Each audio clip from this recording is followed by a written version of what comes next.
Welcome to episode 2 of season 6 of the Realistic Road to Glory. Things have started very well for us in the championship season, the 4th year at the level and the year we anticipate getting promoted from this level to the Premier League. That is the main aim this season. And also, having brought in significant reinforcements for the squad, almost everybody on the bench is new, as well as Josh King in midfield. We're looking to, actually, unfortunately, replace Corbani at right back. He's had an offer accepted from West Bromwich Albion for £16.5 million. Very much hoping that he doesn't agree contract terms. Very much expecting that he does agree contract terms. So we are probably going to lose Kobe Corbani. We will also lose, as per the financial spreadsheet as well, 15% of the value that we get for him via a sell-on clause to Leeds.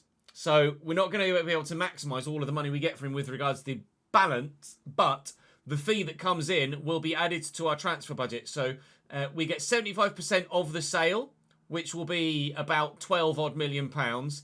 He's on 22 grand a week, so we're going to significantly have a decent wage budget. We can maybe transfer some of that back into transfer budget to allow us to maximise our potential for bringing in a replacement. Replacements at present are as follows. There is the free agent option, Valentin Rosier, Frenchman, 31 years of age, but still very much capable of doing a job. Physically looks very impressive, technically looks good enough, and is on par with the other options we have on the shortlist. Got a couple of play styles as well. Then, probably the more realistic option is Thomas Esteves coming down from Scotland in the SPL to join us from Aberdeen in the Championship. He's not as good as Rosier physically, but still really decent. Excellent crossing, decent short passing, can head as well, so could probably play at centre-back as well, to be fair, on top of right mid and potentially CDM too. Very well-rounded player that could be quite utilitarian. 26 years of age, about £12 million, probably up to about 14 we'd have to pay for him, but wage-wise, certainly the cheapest option. Then there's third choice at Aston Villa, contract expiring at the end of the season, Kane Kesler-Hayden, but you've seen his wages there. They are Premier League level. Physically decent as well. 84 stamina is very good. Not quite as good in the air, but doesn't necessarily have to be. He's only 5'9" though. High-low work rates could be a bit of an issue. Technically, can tackle, can cross, can dribble, can pass. Doesn't really excel anywhere, but is good enough. Slight tackle and technical play styles. And then probably my favoured option is Calvin Ramsey on loan from Liverpool. Physically very good. Technically, again, excellent crossing. Passing's not quite so good. Tackling's okay. But would kind of suit our more front foot style this season for the promotion attempt. High medium work rates would mean that he's more favourable than the high-low of Kesler-Hayden. He's slightly taller as well. He's on 64 grand a week, but obviously with a loan, we'd only be looking to pay at most 50% of those wages, really. So we can certainly afford him, and if he plays well and helps us get promoted, he's like 4th choice at Liverpool. We could then potentially look to sign him permanently next year. We could, in fact, do a loan to buy for Calvin Ramsey, which might actually be my preference right now. And then if he does play really well, we could buy him at the end of the season if finances allow at the time, which is what we did with Corbani, of course, who is the man that is now leaving us to free up that spot at right back. So we will play it by ear. Live chat will probably have the final say. But thank you for all of your suggestions in the comment section. There were a number that weren't quite good enough. There were a number that were actually too good. And a handful that were really decent, but we had a couple that were already slightly more agreeable on the shortlist. But Kesler-Hayden, Esteves, and Calvin Ramsey all came from the comment section. So thank you for that. Really appreciate it. Valentin, of course, we found in save via the free agents list. We will crack on with the transfer window and the games to be played. We've actually got a busy end of the month. Peterborough at home, Barnsley at home, Middlesbrough in the Cup, Bristol City away in Ipswich. We will probably sim the home game against Barnsley, look to play Peterborough because obviously I want to play Peterborough. Bristol City were our bogey team last year, one of the strongest sides in the division. They missed out in the playoffs. So we'll sim Barnsley. As you know, we'll play Barnsley, we'll play Peterborough, and we'll play Bristol City, and we'll sim the cup game in Ipswich. That's how we'll do it. And obviously we won't be able to make the change at right back until Corbani leaves us, which has now happened as we advance forward for the first time. So Kobe Corbani on his way to the Premier League, but not with Cambridge United, unfortunately. He will go and join West Bromwich Albion, be their starting right back, and he gets Prem football earlier than we do. Saying thank you to Christopher, to Dan, and to 8 Your Chips on the board behind me. Thank you for your continued support in the comment section. £16.5 million going into the transfer fee, or going into the bank balance at least. The transfer budget will change, but not by that amount. It's an excellent deal for us. It's an excellent deal for him. It's the right thing to... I mean, it's more than twice market value. I couldn't really turn that down, could I? It's a shame we've had to lose him, but lose him we have, but replace him we shall. We are on match day with Barnsley then. They're actually not as strong as I anticipated they would be. They have won their last game, but lost their previous 2, that being the opening game of the league season and the Carabao Cup tie. So, in fact, the win might have come in the Carabao Cup for them. It might have been the other way around, actually. They're playing a 5-back, which is obviously always a bit of a pain to play against. Callum Styles at left wing-back will be their captain. They've still got Herbie Kane in midfield. They've still got Adam Phillips in their midfield. Oyegoke will get the start at right-back for this game because we haven't had the opportunity to bring in a replacement yet. Harry Darling will be the man that gets the opportunity on the starting lineup ahead of Cashin. We're going to try and play Darling as much as we can to try and keep the 3 centre-backs in rotation because that was the plan in bringing in someone of the quality of Harry Darling. He was starting at right-back for Swansea and out of position. We're now going to play him in the right position and hopefully we'll be able to keep him happy with the amount of first-team football he's getting. Darbo has been decent, but Sarmiento's actually, in fairness to him, started the year very well. So we're going to continue with Sarmiento for the time being as he's been here longer. Darbo obviously is going to have to blend himself into the squad and the team, but if Sarmiento's form dips, we know we've got a very much ready replacement there for him. We've won our opening 2 championship games this season. We'd very much like to make it 3 from 3, wouldn't we? Well, that's a lovely ball into Herbie Kane and quickly to Koljic as well. That sums up Barnsley's attacking talents.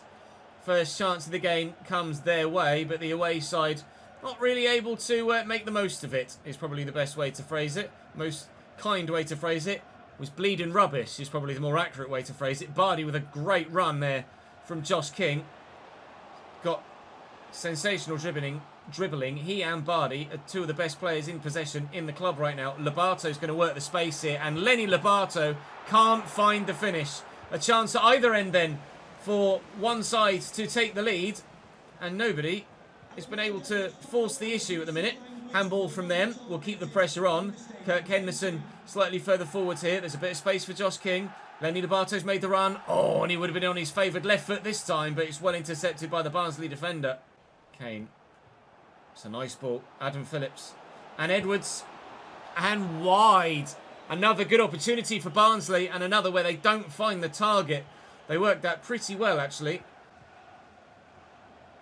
Edwards. Oh, lovely little back heel. Herbie Kane into Edwards again. This is opening up really nicely and he should have played the pass there, Adam Phillips. His teammate was in. Williams forward from right wing back has beaten Crescene. Here's Herbie Kane. He's turned well. Oh, and the ball goes over the top of the bar. Barnsley have had chances in this half. They just haven't hit the target yet.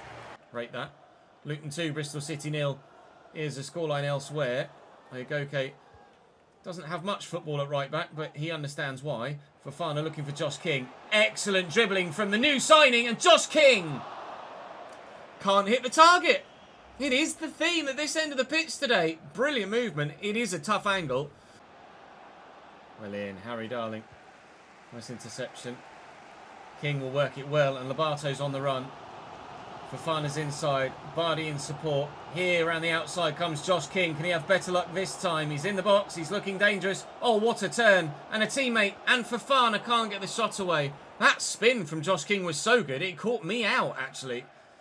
Makengo trying to win it back and does so. Lobato through the gap for Fofana. Driving beyond the defender. And surely from here... How's he made that save? That is sensational from Killick. Makengo for Adam Randall. Ennis Bardi comes off for Shola Shoretire. Change is made to try and freshen things up in the midfield and give us the opportunity to win the game. There we go. Okay, we'll take that in his stride. and get forward well. It's a nice sharp turn. We'll look for Benny Traore. Benny has Josh King. Always trust that first touch from him. Looking for Shola. Shoretire just gets away from him a little bit. Benny Traore, is there much room here? Not really. Looking for Josh King. Oh, it's a lovely ball. And finally, Cambridge United take the lead. The home fans delirious. Josh King's had a goal coming today. He's been in great form. Benny Traore off the bench to make the difference and find the assist. And we do have our lead. Ball played forward. Crescendo needs to win this and has done well. Lobato will just get it back to him. And that might be game now. It's 3 minutes added on. We're in the third of them. And fingers crossed, we've done enough here. Lovely sharp turn by Benny Traore. Darbo will get that ball to Oyagoke. Look into the channel for Shoretire, who can't be found. But Callum Styles' interception is the last action of the game. That was a tough one. Barnsley showing that even the sides that aren't necessarily at the top level, or even maybe the mid-level in this division, are still good enough to give you a very tough game. It's always been a particularly strong division, the Championship. It's terribly difficult to get out of, as we found last season. And hopefully, we won't find that the case this year as well. We pride ourselves on our resilience. We showed resilience in not getting relegated in the 2 first seasons at Championship level. We showed resilience in... Sarmiento is being changed to a winger here from a mid. We've shown resilience in not getting too disheartened by the poor start last season to then get ourselves back up into a potential playoff position. And now we're going to show resilience in fighting hard and getting ourselves out of this division. We are still in an automatic promotion zone at this stage of the season, but now it's time to try and get that loan deal done, and we'll try and get Calvin Ramsey in before the game against Peterborough if we can. We've agreed a deal with Liverpool and have offered the opportunity to join us on loan to Calvin Ramsey. We are waiting on his response. So he's not with us yet as we get to Derby Day. Peterborough are a side that, annoyingly, have the capability to perform very well against us and may well look to do so again. Crescendo driven out wide. Lobato turns well. Putting the press on Peterborough. It's working. Very much so. Oh, and the back heel's great. So's the save. Valdemarson using that big 6'5" frame to put a stop to that. Wish Fofana would use his frame as well to hold the ball up with any sort of proficiency whatsoever. Ball played out wide. Crescendo's going to have to come out to deal with it here. Daly Campbell delivers. Henderson clears. We're on the back foot here. Peterborough are very dangerous at the moment, and I am not enjoying this first half so far. The opening 20 minutes have been particularly troublesome. Cipriano. Randall. Great footwork. Good block by Kashin.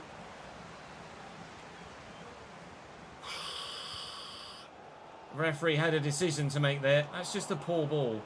There is such an avenue to play that pass, and he's kicked it straight at the bloody Peterborough man. Can't keep that in. And I feel a bit penned in here. This has been more difficult than the Barnsley game. They are a better side, to be fair, than Barnsley. To a man, this Peterborough team. But you'd say that they were the side in second in the table at the moment, given the first half performance here. Just need that little bit of extra quality, which we haven't yet found. Darbo feels a little bit clunky in possession at the minute. I can't say as I'm enjoying him at the moment, using him out on either flank. It's been a tough first half, that. We've not had a shot, and they've had 4. We certainly need to improve. Nice movement. My favourite thing about Josh King at the minute is that movement. Fofana. Hold up plays good. Zamora is there, but can't really use him yet. One man at a time. Work it about. Wait for the right ball at the right time, which could be Darbo then. Spardy now. It's 1-0 Cambridge United. We were nowhere in the first half. In the second half, it's taken 6.5 minutes. Lobato to Fofana. It's all about that touch. Fofana actually pulls it away from the defender with the first touch to open up the angle to then slot Bardi in. And given half a chance, Ennis Bardi, he's getting on a bit. He's starting to decline with his overall rating in game terms, but on the pitch, he's still doing the business. Corner Peterborough. The attempt to fire back begins. We are very lucky, and his teammates will not be very happy with him for that attempted challenge at the back post to put the ball in the back of the net. It was a lunge, certainly. Threw himself at it. But they would have expected better at the minute. It's a bit of a smash and grab from us. 7 shots for them, 1 for us. And we're the ones with the lead. Lovely touch by Darbo. That's one area where he has excelled so far. Fofana. Oh, nearly. Which we're doing. And it's working. Is that... Oh, Peterborough, what have you done? You cannot... Where has that defender come from? My God, he closed me down like nobody's business. I don't know how Darbo's done that. I quite frankly don't know how Darbo's done that. Maybe that is the magic of the man. That defender came out of nowhere. I had a 20-yard head start with Fofana. Just as I slowed to settle myself to try and get the most accurate finish, he caught me. Footwork from Darbo is really, really good. That's what Sarmiento doesn't offer.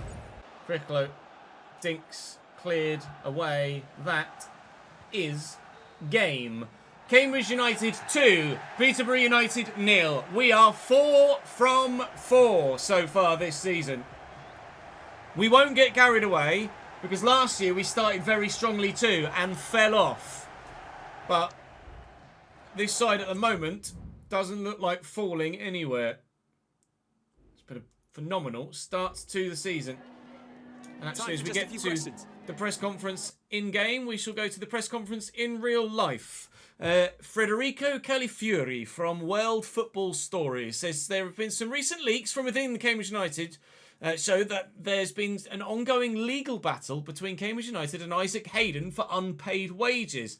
From rumours surrounding the club, it appears that Cambridge have been ordered to pay an FA fine of £250,000 for the situation, and the FA have condemned actions of Cambridge United. What's your comment on the club's comment on the What's your comment on the club's comment on the situation? P.S. Enjoying the series. Entirely unfounded. Rumours made purely on an internet forum. The club manage their finances meticulously and hold our values very, very highly indeed. We would not do wrongly by anybody, be that financially or in a humane manner. Isaac Hayden was paid every penny of what he was owed when he was owed it. Though I wish I didn't have to pay him because he was shit. Our game was played early, so whilst we top the pile at the minute, if Bournemouth win, then they will go above us on goal difference. Maybe they go level with us on goal difference, and maybe level with us on goals scored as well. But I think we will be knocked off top spot. Coming in, however, he's agreed terms. Calvin Ramsey wants first team football because he's not first choice at Liverpool. He's not second choice at Liverpool. He's barely even third choice at Liverpool. A player that will certainly, by the end of his career, nail himself a first team spot in the Premier League. And we hope he'll nail him a first team spot in the Premier League with us. In on loan, we're paying 40% of his wages with a future fee of £11 million and a 7% sign-on fee, not sign-on fee, sell-on fee, should we make the deal permanent. Calvin Ramsey, in the short term at least, is in. We have been pipped to top spot by Bournemouth. Intriguingly, Nottingham Forest have lost the game now. Their squad is monstrously strong. But at the moment, we sit above them. 3 sides with a 100% record so far. Bristol City were one of the best sides in the league last year. And I believe they've strengthened in the window. But they're missing Viner through suspension and Pope through injury. So they might be slightly vulnerable. Another 5-back, which I really despise playing against at the moment, 5-backs. Calvin Ramsey will make his debut and hopefully will continue to show some promise on the pitch for us and fulfill that promise. Sarmiento will not start this one. Darbo will earn his start with that goal. I think that's only fair. I might give Shuritsire a start ahead of Bardi just to see how he does. And Randall in for Makengo too. Just to make sure that we get squad players playing enough football. We want to keep everybody happy if we can. Although the best way to keep everybody happy is to win games regardless of who's on the pitch. Oh, nice little sharp ball around the corner. Gardner Hickman. I went for it there and I missed it. Palmer Holden. Love a double barrel name at Bristol City, don't they? Palmer Holden. We're going to get a goal, though. 2 names, no goals. Knight. Bell again. Well in, Josh King. Trying to get rid of it with Kirk. Can't do anything quickly enough. Good save. And, well, what can you do about that? It fell directly to the feet of the man. 1-0 Bristol City. Well in. Winning it off them really well. We're just not actually doing anything with it when we do. Back there to Lobato. He's the runner, Shola. He's offside, isn't he? Shoretire buries. It's a brilliant goal, but it won't count. We're level at Ashton Gate, but we're not level at Ashton Gate. We've got a free kick in a very dangerous position here. Now, Ennis Bardi is not on the pitch. So Fofana, I believe, is our go-to free kick taker in this situation. Indeed, he is. And the striker is not renowned for burying this sort of chance. But maybe he can create a reputation for himself. Oh, off the base of the post. Trying to channel his inner Ennis Bardi. And, well, he couldn't have come much closer. Barely any power on it. It was just kind of floated towards that bottom corner. And it so very nearly made it. We are continually struggling to break down a pesky 5-back formation. But we haven't come closer than that one. And fingers crossed, it's a sign that we are getting closer yet still and will find the breakthrough before the end. But at the minute, Fofana is doing nothing against this front line. Or against their back line, sorry. Every time I try and hold the ball up with him, he gets tackled. Every time I try and spin in behind with him, they intercept it. He's just not having a very good game here, Fofana. And I think it is time for Benny Traore. Ramsey. Into Josh King. Benny Traore into the channel. Oh, it's a lovely turn. Shola's arriving. Shoretire! Good save by Bajic. Immediately, Benny Traore has the impact off the bench again. Contestabo will deliver the set piece. It's not bad. We don't have big Fofana in there to aim for now. Or Bardi could have gone to ground there. I would have loved him to. Lobato. Shoretire will keep it. Crescene. Have to work it on the floor. Not having Fofana and having Benny Traore in there does mean that we can't just whip the ball into the middle for someone big to get on the end of it unless Pontus Dalberg cuts in from the right-hand side as we whip it from the left. Benny Pox picks the pocket. Lobato and King. Darbo. Nicely to Shola. And he's got some room. Look through the middle there. It's Pontus Darbo. Bajic again makes the save. Let's put Darbo in the middle, shall we? Let's put Ennis Bardi on the corner. Pontus is probably the tallest man on the pitch for us at the minute. Let's come back towards Kirk Henderson at the back post. Shola will nod this down.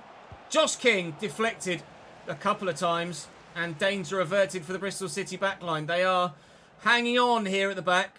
But the hanging on is working. McCrory. Should be comfortable for Crescene and is. 92nd minute. Has to be now. Run, Benny. Why is he taking a touch? Trying to play him around the corner into the space. He's taken a touch, which has led it straight to the defender's foot. We are going to lose at Ashton Gate again. It was 3-0 last year. It's 1-0 this. And their keeper made some very good saves. That is a lucky, lucky win for Bristol City. That man was barely tested. And quite frankly, their goalkeeper at the other end kept them in it and gave them the result. They couldn't have been luckier with their goal as well. I'm really disappointed that we've lost that because, quite frankly, we did not deserve it. We've had a question here in our press conference from James Johnston. It says, Mr. Monk, is a cup run on the cards or are you solely focused on promotion? Obviously, getting to the Premier League is the main objective this season. But not the Carabao Cup, albeit that is coming up next. But the FA Cup, by the time we get to January, we'll know whether or not we're in the opportunity to allow a bit of a distraction from league form and go for an FA Cup run. But it goes without saying that obviously the Championship promotion battle has to take priority. Bournemouth are the only side to win all 5 of their opening 5 games. Forest lose again, which is very good news for us. Bristol City's win brings them within a point of the playoffs. We are on goal difference just outside the top 2. So there is still work to be done.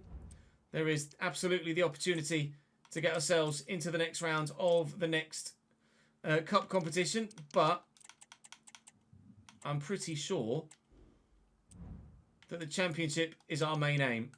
It's match day against Middlesbrough. They are not playing Bataro, who is a player that I was interested perhaps in picking up at right back, but we elected not to add him to the shortlist. They're in good form though, as you can see underneath me there, and their side is decent enough. We're obviously going to play a fringe 11 for this, but they're still going to be good enough to at least stand a chance of winning this game. But we still ended up losing. Benny Traore was asking to play. He got the start. He missed the penalty that saw us out of the competition. Oh well, concentrating on the Championship then until January. And quite frankly, kind of wanted that to be the case anyway, didn't we? Distractions gone. There is a third press conference question to come to us here before we get to the game against Ipswich in the Championship. It's a question from Tyrell that says, Tyrell from Sky Sports, do you believe that you and your squad have the capabilities to either win the Championship or achieve promotion to the Premier League at the very least? And even if you do you believe you can make yourself known when you go up? I.e., can you make an impression on the Premier League when you get there, if you get there? We evidently, with our performances this season, believe that yes, we have the capability to get ourselves to the Premier League this year. And absolutely, we believe that we have the quality, especially with the finances boost that we'll get from a promotion to the Premier League. We absolutely believe that we will be able to hold our own in that division. Ipswich Town, brushed aside. Lenny Lobato, Josh King and Sarmiento with the goals. A dominant performance against Ipswich Town. Back to winning ways in the Championship, with our eyes on the Premier League and that second automatic promotion spot back in our hands. Wanting to loan Partridge, please stop bidding for him. Go away. Right, on the way to transfer deadline day. No current plans to do anything else, but rather evidently as ever, things will change if bids come in. Transfer deadline day has arrived then. Nico Gonzalez, Luis Miguel Angulo and Wes Fofana are the biggest deals on deadline day itself so far. Abel Ruiz might be leaving Championship Bournemouth now to go to Hamburg, but I would imagine with the way that Bournemouth have started the season, unless Abel Ruiz isn't being played, he would want to stay. Nico Schlotterbeck leaves Arsenal to go to Real Sociedad for £66.2 million. That's now the biggest deal of the day. And the second biggest deal of the day is that Thiago Gouveia even, to Napoli from Benfica. I don't know anything about Thiago, but for that sort of fee at 27 years of age, you imagine he's quite good. Juan Foyt comes back to the Premier League from Dortmund to Brighton for 34.4. Oh, hello, Dusan. Christ. £105 million from Real Madrid to Leverkusen for Dusan Vlahovic. Biggest deal of the day. Might well be the biggest deal of the whole window. There's a lot going on deadline day here, isn't there, from everyone else. Samuele Ricci from Leicester to Bologna, intriguingly. Daniel Marlon goes from Chelsea to Atalanta. It's very unusual for this save at the moment to see so many big moves on deadline day alone. Newerton from Leverkusen to Leipzig. I don't know anything about Newerton. Rodrigo Ribeiro from Dortmund to Monaco as well. £52.6 million. We're at the stage of the season now where season 6, so Newerton would have been 17 at the beginning of the save, 18 at most. Players that you don't normally see in the early seasons are getting to the point now where they've grown well enough that they're starting to garner some big fees. Jonathan Burkhardt is a player we had in a previous save quite a few years ago now that was all right for us at the time, but not really found his way onto the radar in any latter saves. No bids for any of our players so far on transfer deadline day, which we're pretty happy about, to be honest. Mateus Nunes leaves Brentford to go to AC Milan. Andre Santos leaves Chelsea to go to Newcastle. As Alessandro Cruz might be leaving Newcastle. Brazilian centre mid in. Brazilian centre mid may be out to go to Ipswich. Mazraoui leaves Wolfsburg to go to Leicester, who got themselves promoted in this save last season and are back at Premier League level. Harry Leonard has left Blackburn. Now that's a big move because Harry Leonard is their best striker, was their best striker, and was helping them be in the playoffs. I imagine Harry Leonard is going to be a big miss for Blackburn. £11 million is a really sizable fee, but on deadline day with an hour to go, oh, Blackburn, you might have caused yourselves all sorts of problems there then, lads. That's not gone well for you at all. So, transfer deadline day is done. Business is done for now for us. Our financial situation is, as you see it, here. We do still have £14 million available in the transfer budget because we didn't buy anyone on the back of Corbani's sale. However, we are potentially committing to an £11 million sale for Calvin Ramsey. He's on 26.5 at the minute as we pay 40% of his wages. I'm going to need probably all of that wage budget remaining if we want to bring him in permanently. But £11 million for a player that will probably grow with us and may well grow even more next season. Certainly, if he impresses, we'll bring Calvin Ramsey in. And we hope to be in a position to be able to afford Premier League level wages for him as we progress further forward. But for now, that's what I can do here is automatic spots for our league position because we are in second. Promotion is obviously on the cards. If we get promoted to the Premier League, I would probably manually step in here and obviously league toggles, we have automatic spots. If we win the league or if we get promoted to the Premier League, I'm probably just going to end up doubling that wage budget at a minimum because it's the Premier League and wages are going to go astronomically up, aren't they? But so will our bank balance, hopefully. So we should be okay. Right, I'm going to go and sort my spreadsheets out, sort my finances out, sort the Patreon spreadsheet out so that you guys can see where you are as well, with youth facilities being paid of £8,000. We've not really found anything on the youth side so far this season, but some of you on the Patreon list have found moves this year, so let's go and find out who has gone where. So transfer history in this save, this window, there was a bigger one than Vlahovic. There were two. Gabri Veiga to Spurs for 107.3 million and William Saliba to Juventus from Leverkusen for 136.9. 3+ £100 million moves. Cole Palmer to Sociedad from Napoli for 92.8. Openda. Kubo leaves Real Sociedad and goes to Juve. Kudus goes out from Juve, and that is presumably the replacement then. Not bad replacement at all. Jared Branthwaite leaves Sporting to go to Liverpool. That's an intriguing one. Christian Romero, former Spurs player now at Chelsea. Joshua Zirkzee now at Valencia. Jurien Timber at Stade Rennais. That's an unusual one for a player of his quality. It was Jurien, not Kenta or Conta. Benacer to Wolves. Lukeba to Sociedad. Harvey Elliott to Monza. Moises Caicedo to Frankfurt. Schlotterbeck we saw. Upamecano out at Liverpool to Burnley. Ashraf Hakimi, Man United to Aston Villa. Ben Seguir to Brighton from Arsenal. Newerton, only 82 rated, but very quick and good dribbling. I'm intrigued by him. Lenny Yoro to Wolves, 83 rated from Leipzig. Obviously, Man United player in real life. Speaking of Man United, that's where Davide Fratesi has gone to Manchester United. So Willie Ritchie we saw. Lisandro Martinez to Leverkusen. Antonio Marlon we saw. Wow. Gabriel also at Leverkusen? Was Saliba at Leverkusen as well? He was. Leverkusen bought both of Arsenal's centre-backs. Okay. He's gone to Tottenham, because of course he has. Raspadori to Roma. Ribeiro to Monaco. Marmol. Don't know him. 85 rated, though. Looks decent. At Lyon. Pacho to Roma. Okafor to Freiburg. No Okafor. Deal. Justin Deal.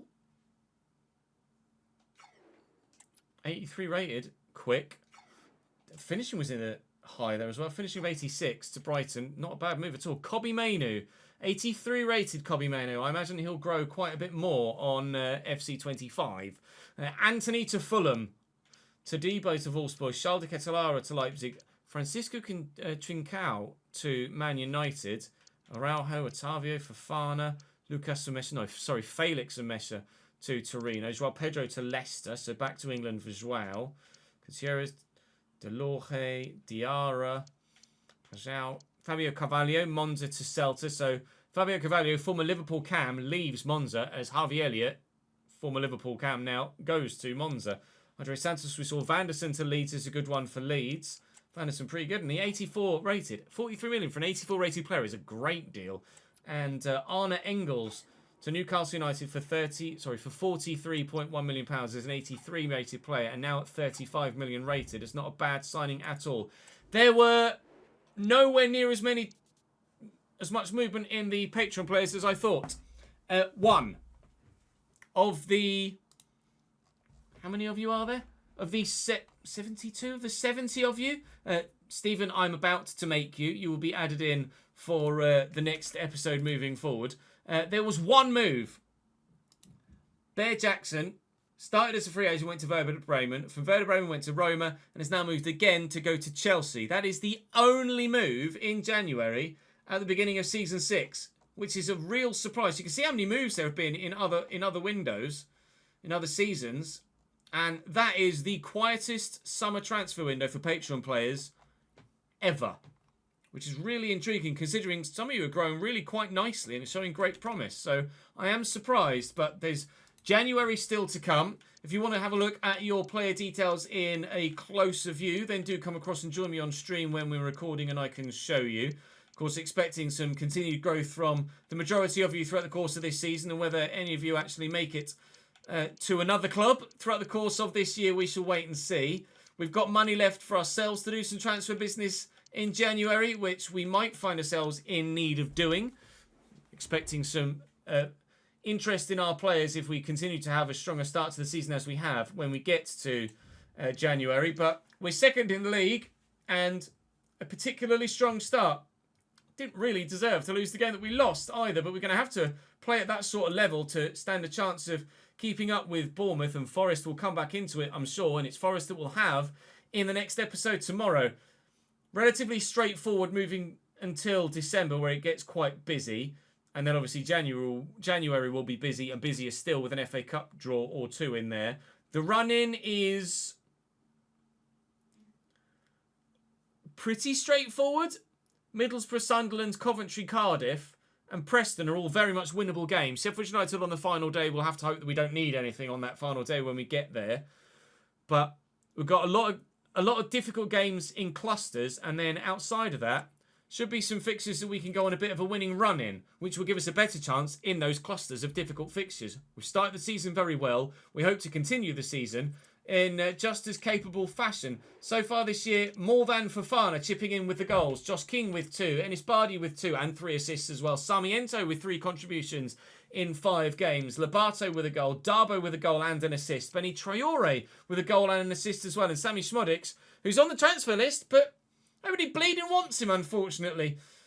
Valdemarson with 3 clean sheets in 6 games. He's having a very, very good year so far as well. He's certainly been part of the reason why we are where we are in the table, and expecting some continued growth this year. You'll notice that Fofana is 76. No one's 79 yet, but we hope that we will have someone that's 79 or above when we get to January, because if we need to sign some more players, might be nice to go slightly higher in rating, although obviously we have to be able to justify it realistically with regards the actual nature of the transfer, regardless of the overall rating of the player. But that's all for me for today. That's all for the summer transfer window. Thank you very much for watching. Join me for the next one tomorrow as the march to the Premier League very much continues at pace. I'll see you then.